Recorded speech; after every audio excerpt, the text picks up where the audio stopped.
Assalamualaikum warahmatullahi wabarakatuh. Perkenalkan, saya Alisha Kurnia dari kelas 11 MIPA 4. Saya di sini akan menyampaikan video pembelajaran untuk memenuhi salah satu tugas semester mata pelajaran PAIBP. Materi yang akan saya sampaikan yaitu tentang 3 akhlak yang minimal harus dimiliki oleh setiap individu manusia. 1. Taat kepada aturan.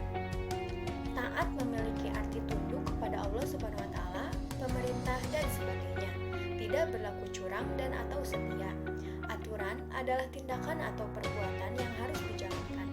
Taat pada aturan adalah sikap tunduk kepada tindakan atau perbuatan yang telah dibuat baik oleh Allah Subhanahu wa taala, nabi, pemimpin atau yang lainnya. Di sekolah, rumah, lingkungan pasti terdapat aturan. Dan di mana saja kita berada pasti ada aturannya. Aturan dibuat tentu saja dengan maksud agar terjadi ketertiban dan ketentraman. Aturan dibuat pasti ada tujuannya. Maka kita wajib menaati aturan yang berlaku. Aturan yang paling tinggi adalah aturan yang dibuat oleh Allah Subhanahu wa taala, yaitu terdapat pada Al-Qur'an. Sementara di bawahnya ada aturan yang dibuat oleh Nabi Muhammad SAW yang disebut sunnah atau hadis.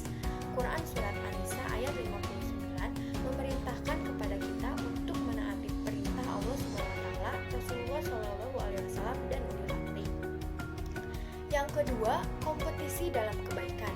Hidup adalah kompetisi, bukan hanya untuk menjadi yang terbaik, tetapi juga kompetisi untuk meraih cita-cita yang diinginkan. Namun sayang, banyak orang yang terjebak pada kompetisi semu yang hanya memperturutkan syahwat, hawa nafsu, duniawi dan jauh dari suasana robbani. Pada Quran Surat Al-Maidah ayat 48, Allah Subhanahu wa taala menjelaskan bahwa setiap kaum diberikan aturan atau syariat. Syariat setiap kaum berbeda-beda sesuai dengan waktu dan keadaan hidupnya. Meskipun mereka berbeda-beda, yang terpenting adalah semuanya beribadah dalam rangka mencari ridha Allah Subhanahu wa taala atau berlomba-lomba dalam kebaikan. Mengapa kita diperintahkan untuk berlomba-lomba dalam kebaikan? Berikut terdapat alasannya, antara lain sebagai berikut. Yang pertama, bahwa melakukan kebaikan tidak bisa ditunda-tunda, melainkan harus segera dikerjakan. Sebab kesempatan hidup sangat terbatas, begitu juga kesempatan berbuat baik belum tentu setiap saat kita dapatkan. Yang kedua, bahwa untuk berbuat baik hendaknya saling memotivasi dan saling tolong-menolong.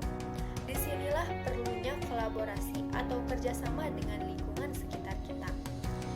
Yang ketiga, bahwa kesigapan melakukan kebaikan harus didukung dengan kesungguhan.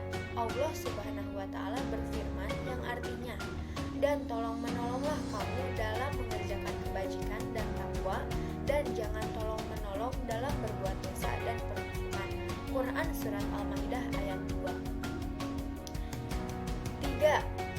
Mempunyai etos kerja.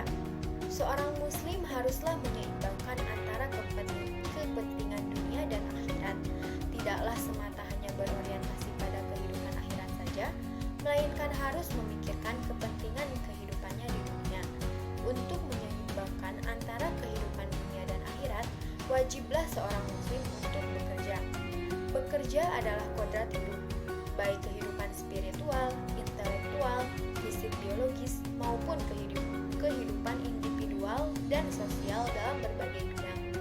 Pada Quran Surat At-Taubah ayat 15 juga menjelaskan bahwa Allah Subhanahu wa taala memerintahkan kita untuk bekerja dan Allah Subhanahu wa taala pasti membalas semua yang telah kita kerjakan.